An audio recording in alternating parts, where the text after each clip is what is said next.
রাস্তা দিয়ে যাবার সময় হঠাৎ মিঠু রাস্তায় বসে পড়ল। হরিশ মিঠুর পিঠে একের পর এক বাড়ি দিচ্ছে উঠানোর জন্য।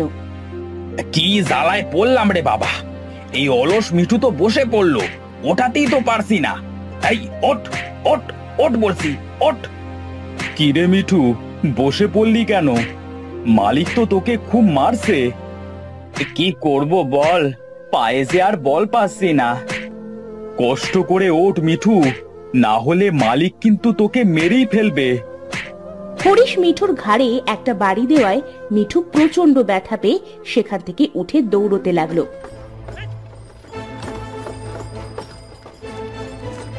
আরে মিঠু, এই এই থাম থাম বলছি।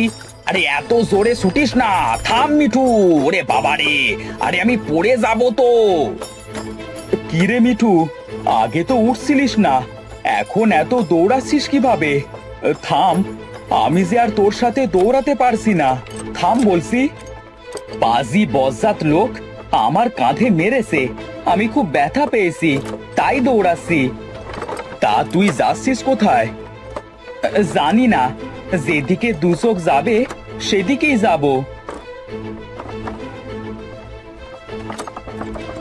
রাকেশের গরুর গাড়িটা ছুটতে ছুটতে এসে পড়লো একটা জঙ্গলের ভেতরে। সেখানে এসেই সোনু বসে পড়লো।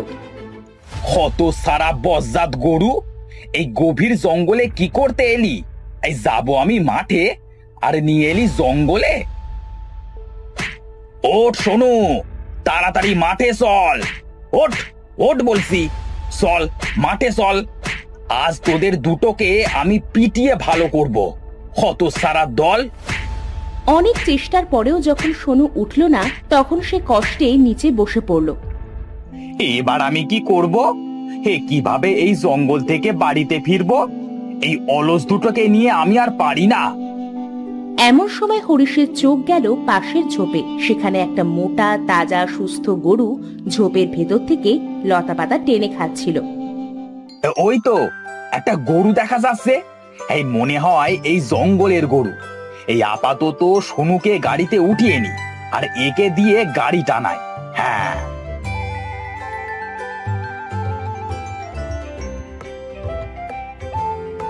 এই চল চল, আজ থেকে তুইও ওদের সাথে কাজ করবি। চল এবার বাড়িতে ফিরি।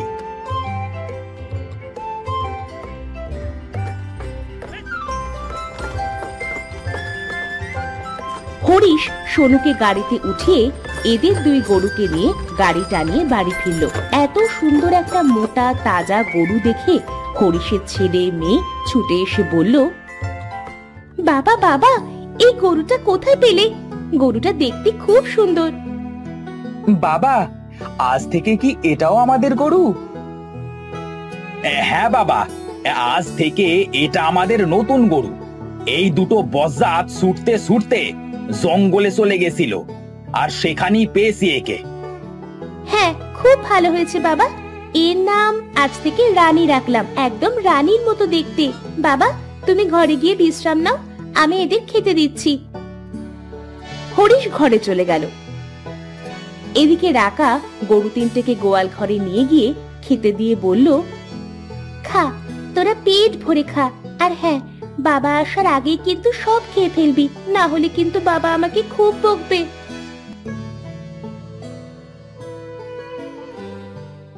কি গো, এই তোমরা দুজন এত তাড়াতাড়ি খাচ্ছ কেন? মনে হচ্ছে জীবনেও কিছু খাওনি। দুদিন যাক, তুমিও আমাদের মতোই খেতে চাইবে, কিন্তু পাবে না।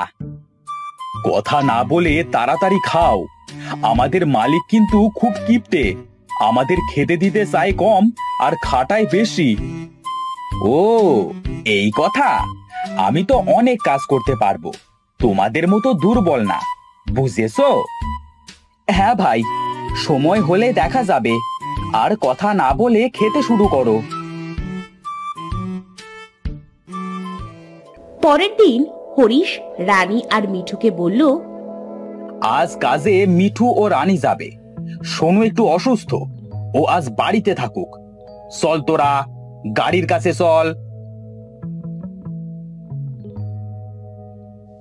উফ, আজ আমি খুব বাঁচা বেঁচে গেলাম।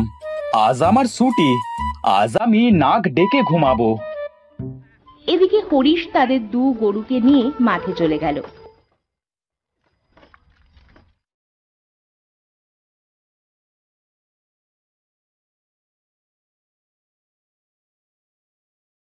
মাঠে গিয়ে গাড়িতে সরিষা উঠিয়ে বাড়ি এলো।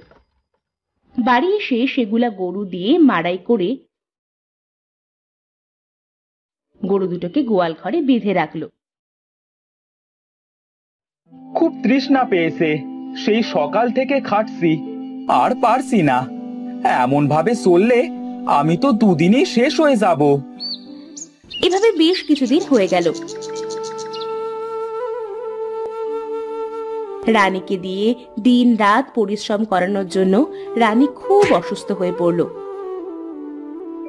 সেদিন হরিশ এসে তাদের 3 গরুকে বলল, এই চল, আজ তোদের 3 গরুকে দিয়ে জমিতে চাষ দেওয়াবো। হরিশ তার 3 গরুকে নিয়ে মাঠে গেল, কিন্তু মাঠে গিয়েই রানী সেখানেই শুয়ে পড়ল। হরিশ রানীকে বেধম ভাবে মারতে লাগলো, কিন্তু কোনো মতেই রানী আর উঠল না। সেদিন হরিশ রানীর পরে রাগ করে বাড়ি ফিরে এলো। তোরা আজ বাড়িতেই থাক, কাল যাব তোদের নিয়ে মাঠে। কাল যদি মাঠে গিয়ে এমন করিস তবে কালকেই তোদের শেষ দিন।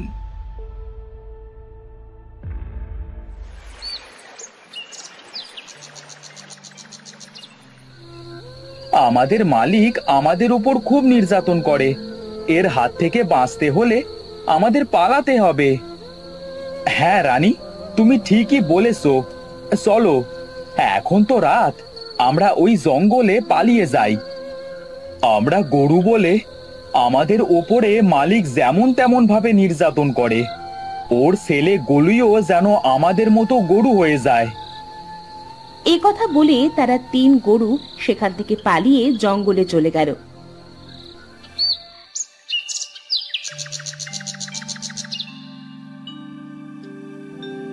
পরের দিন সকালে উঠে হরিশ দেখল গোয়াল ঘরে একটা গরুও নেই, আর তার ছেলে গলুই গরু হয়ে গেছে। হায় হায়, এটা আমার কি হলো? আমার ছেলেটা গরু হয়ে গেল কিভাবে?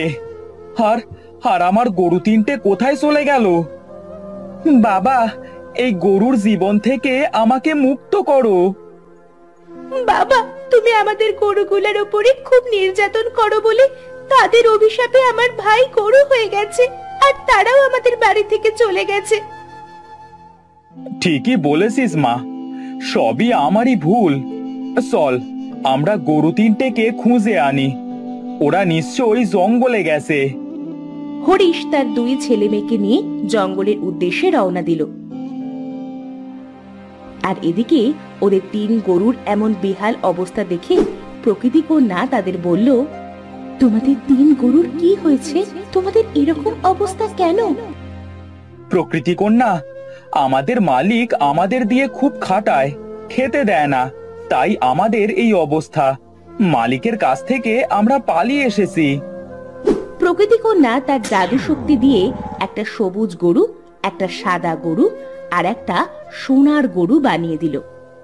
তোমরা মালিকের কাছে ফিরে যাও, তোমরা একজন ফসল দিবে, একজন দুধ দিবে আর একজন সোনা দিবে, তাহলে তোমার মালিক তোমাদের দিয়ে আর খাটাবে না।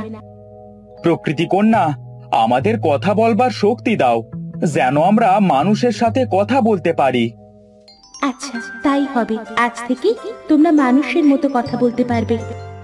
প্রকৃতি কন্যা 3 গরুর কাছ থেকে বিদায় নিয়ে সেখান থেকে চলে গেল। এদিকে তারা 3 জন বনে এসে দেখল তাদের 3 গরু বনেই আছে। হরিশ তাদের কাছে গিয়ে বলল, তোদের এই অবস্থা কেন? তোরা কি আমার গরু? হ্যাঁ, আমরা তোমার গরু। তখন রানী তাদের সাথে সব খুলে বলল। সব শুনে হরিশ বলল, আমিও যে তোদের ফিরিয়ে নিয়ে যেতে এসেছি, তোদের সাথে অনেক অন্যায় করেছি, আমাকে ক্ষমা করে দে। তোমাকে আমরা ক্ষমা করে দিয়েছি, আর গলুইয়ের ওপর থেকে আমরা আমাদের অভিশাপ উঠিয়ে নিলাম। আজ থেকে তোমারও কোনো কষ্ট থাকবে না, আর আমাদেরও কোনো কষ্ট থাকবে না। হ্যাঁ, এবার আমরা সবাই চলো বাড়িতে ফিরি।